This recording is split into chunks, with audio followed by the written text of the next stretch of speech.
Sikorsky अपना अगला वार करने ही वाला था कि अचानक ओलिवा ने आकर उसका हाथ पकड़ लिया। ओलिवा की पकड़ किसी भी प्रतिद्वंद्वी के हाथ को पल भर में कुचल सकती थी। वह सिकोर्स्की को आसानी से कमरे से बाहर फेंक देता है। सिकोर्स्की को एक साथ दो मजबूत आदमी मिलते हैं, जिससे वह और भी ज्यादा खुश हो जाता है। उनके बीच लड़ाई शुरू होने से पहले बाकी दरवाजा तोड़कर कमरे में घुस जाता है।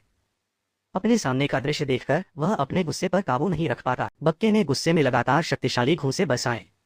बक्के के हमलों के दबाव से सिकोर्स्की इमारत से बाहर गिर गया, जो अभी भी बाकी के गुस्से को शांत नहीं कर सका। वह अपना गुस्सा निकालने के लिए ओलिवा पर हमला करना जारी रखता है। ओलिवा बाकी के शक्तिशाली हमलों को झेलना जारी रखता है, लेकिन उसे कोई दर्द नहीं होता है। बाकी और ओलिवा के बीच लड़ाई अभी खत्म नहीं हुई है। सिकोर्स्की अचानक पीछे से आकर बाकी पर हमला करता है। जब सिकोर्स्की इमारत से नीचे गिरा तो उसने समय रहते दीवार को पकड़ लिया ताकि गिरने की ताकत कम हो सके। इसी तरह सिकोर्स्की जेल से भाग निकला, जिसके चारों ओर फिसलन भरी दीवारें थीं। तो बाकी और सिकोर्स्की के बीच दूसरा दौर शुरू होता है। सिकोर्स्की ने बाकी का ध्यान भटकाने के लिए टूटे हुए कांच का इस्तेमाल किया और एक शक्तिशाली किक मारी, जिससे बाकी उड़कर दूर चला गया। लड़ाई अभी खत्म नहीं हुई है, लेकिन पुलिस आ गई है। सिकोर्स्की तुरंत भागने के लिए इमारत से बाहर कूद गया।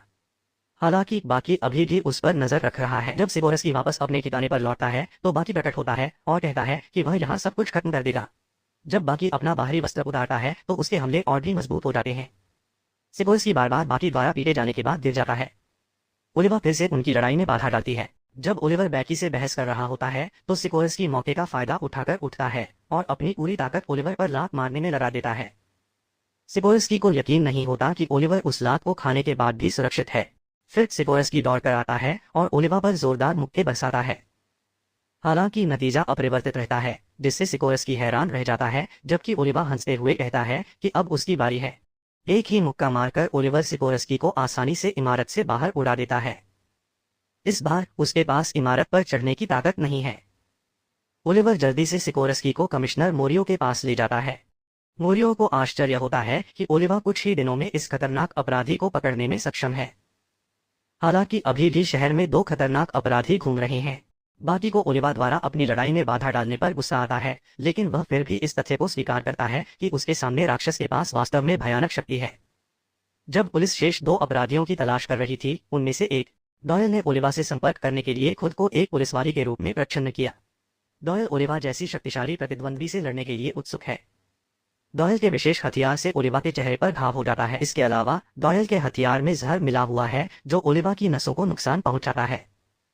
डॉयल फिर ओलिवा पर हमला करने के लिए दौड़ता है, जिससे उसका खून लगातार बहता रहता है।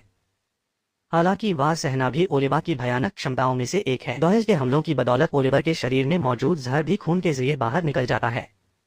ओलिवर डॉयल का पैर पकड़ता है और उसे 80 किलोमीटर प्रति घंटे की रफ्तार से घुमाता है, फिर उसे जमीन पर फेंक देता है, जिससे पुलिस मुख्यालय हिल जाता है। ओलिव ने उपेक्षा के भाव से डॉयल को ऊपर खींच लिया।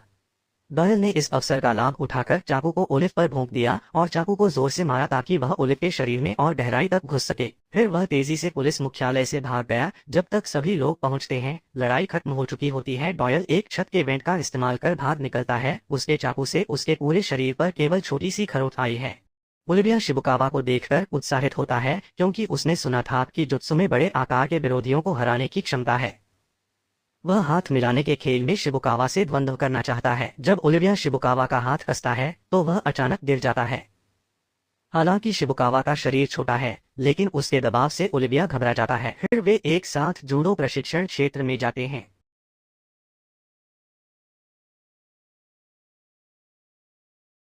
वह सभी चिकित्सकों को टूथपिक्स तोड़ने जितनी आसानी से नीचे गिरा देता है। हम सभी से दोगुना बड़ा एक अधिकारी पुलिस विभाग का सम्मान वापस पाने की चुनौती के लिए खड़ा होता है, लेकिन नतीजा नहीं बदलता है। अधिकारी को ओलिवा ने उठा लिया और पिनवली की तरह घुमा दिया। ओलिवा का सामना करने पर अन्य अधिकारियों को भी इसी तरह के परिणाम मिलते हैं। शिबुकावा आंख भरता है और अफसोस जताता है कि युवा लोग अब बहुत कमजोर हो गए हैं। वह जूडो की मार्शल आर्ट के लिए सम्मान हासिल करने के लिए ओलिवा का सामना करने के लिए आगे आता है।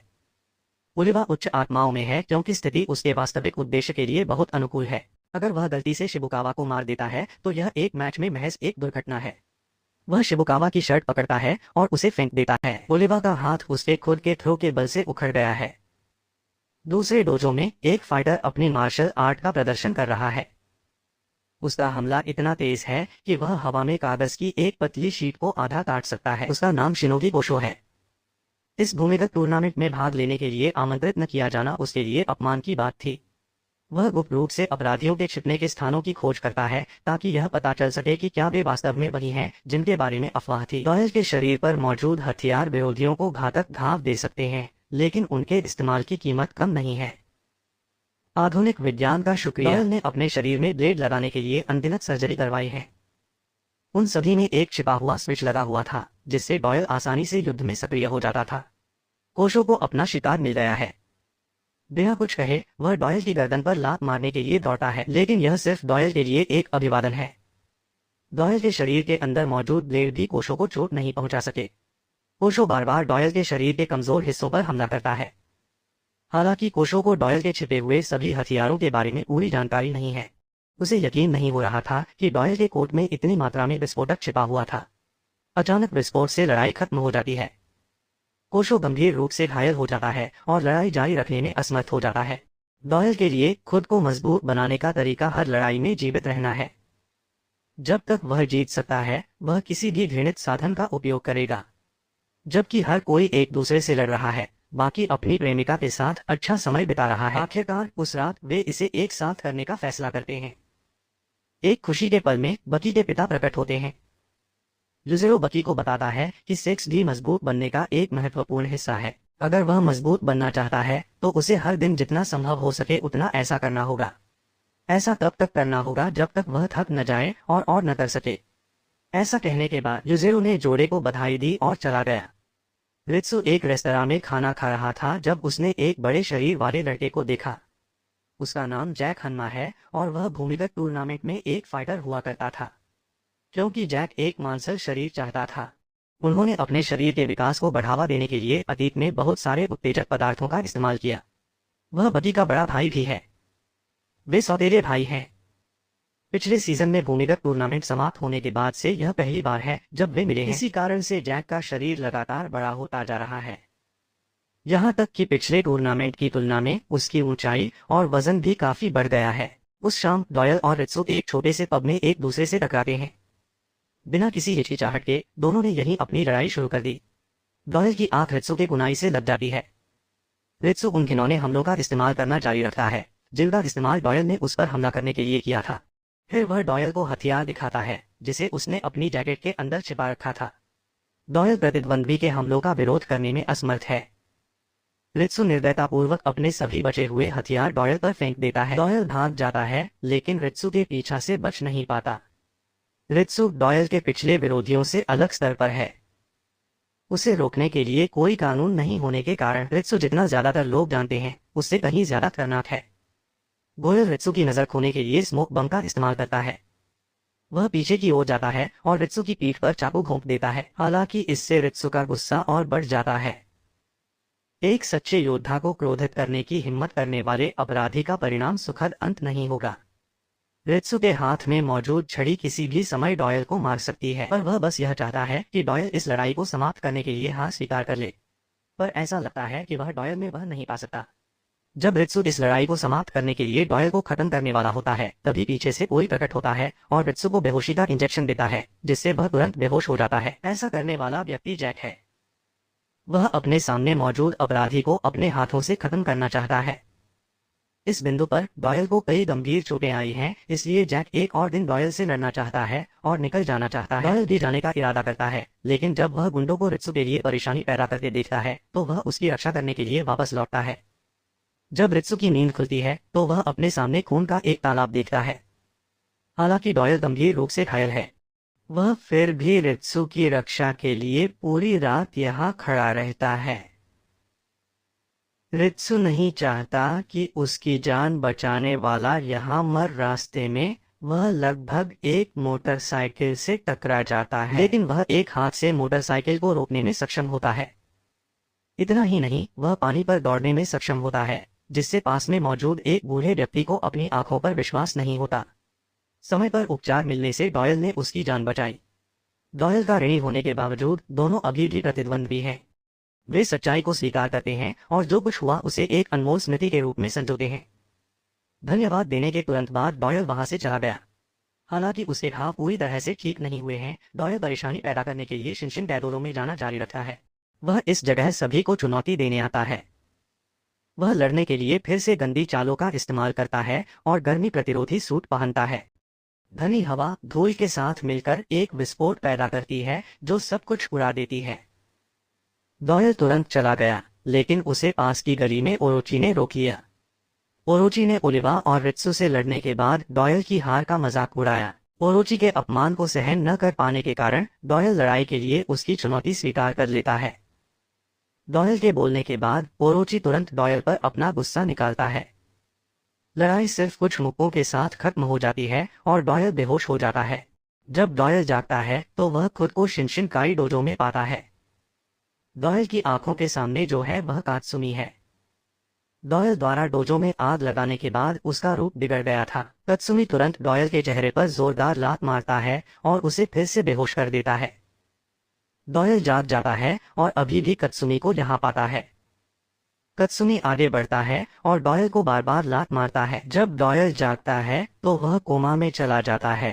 अगला मैच शुरू होने से पहले कात्सुमी उसके लिए भोजन तैयार करती है। लगातार कई हार मिलने के बावजूद डॉयल अभी भी बहुत ऊर्जावान है। कात्सुमी ने डॉयल को चेतावनी दी कि उसका कम ऊंचाई वाला वार कंक्रीट की 3 परतों को तोड़ सकता है। अगर डॉयल हार मान ले तो चीजें आसान हो जाएंगी, लेकिन डॉयल इसे स्वीकार करने के बजाय मरना पसंद करेगा। कात्सुमी को अपनी पूरी ताकत लगाकर डॉयल पर हमला करना पड़ता है, जिससे डॉयल का चेहरा खराब हो जाता है और वह बेहोश हो जाता है। हालांकि डॉयल उसका दुश्मन है, लेकिन कात्सुमी डॉयल की इच्छा शक्ति की बहुत प्रशंसा करता है। कात्सुमी वहां से चला जाता है और एक संदेश छोड़ जाता है कि डॉयल की दृढ़ता ने उसे जीतने में मदद की। कात्सुमी ने उस परिणाम को स्वीकार कर लिया जो उसने खुद खो दिया था। इससे डॉयल को बहुत स्नेह मिला। डॉयल कात्सुमी को सम्मान देने के लिए उसके घर जाता है। तोकुगावा की हत्यारे दुनिया के एक प्रसिद्ध योद्धा से भी महत्वपूर्ण मुलाकात होती है। उसका नाम कुनीमात्सु है। वह काफी कमजोर दिखता है, लेकिन उसके बारे में अफवाहें पूरी तरह सच हैं। उसे इसे उठाने के लिए केवल गेंदबाजी की गेंद को हल्का सा छूने की जरूरत है। यह हाथ की हथेली में वैक्यूम बनाने की तकनीक है। यानागी ने भी बाकी को हराने के लिए इस तकनीक का इस्तेमाल किया, लेकिन फिर भी वह यानागी की सबसे मजबूत तकनीक नहीं थी।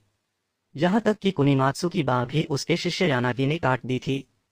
यह पता चला है कि यानागी कभी कुनीमात्सु के डोजो में सबसे अच्छा शिष्य था। उसके पास ऐसी तकनीकें भी थीं जो कुनीमात्सु भी नहीं कर सकता था। यानागी ने एक प्राचीन मार्शल आर्ट सीखने के लिए खतरों को टाला था। जो लोग इस मार्शल आर्ट को सीखना चाहते हैं, उन्हें प्रशिक्षण के दौरान जहर के कारण होने वाले दर्द को सहना होगा। कई बार के बाद बाकी ने काजू के साथ।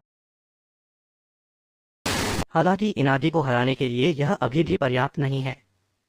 इनागी उन तकनीकों में बहुत आश्वस्त है जिन पर उसने जेल में अपने वर्षों के दौरान कड़ी मेहनत की है।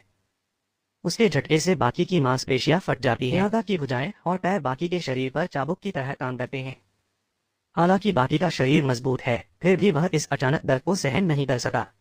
बाकी मुस्कुराता है और कहता है कि यह तकनीक वह है जो उसके पिता ने भी उसे पहले सिखाई थी, लेकिन उसने पाया कि यह तकनीक केवल महिलाओं या बच्चों के लिए आत्मरक्षा के लिए उपयुक्त थी। यह ऐसी चीज नहीं है जिसका इस्तेमाल एक आदमी को अपनी बात साबित करने के लिए करना चाहिए। बाकी तुरंत इस तकनीक का इस्तेमाल यानागिन पर करता है। उसे उसी तकनीक से दर्द पहुंचाता है जिसका उसने इस्तेमाल किया था। सिपोर्स्की प्रकट होता है और यानागी को बचाता है। हालांकि इस बार बाकी की शक्ति एक नए स्तर पर है और यानागी ने भी अंतर को नोटिस किया है। बाकी को हराने का एकमात्र तरीका यानागी का सिकोरस्की के साथ मिलकर काम करना है। भले ही सामने दो मजबूत आदमी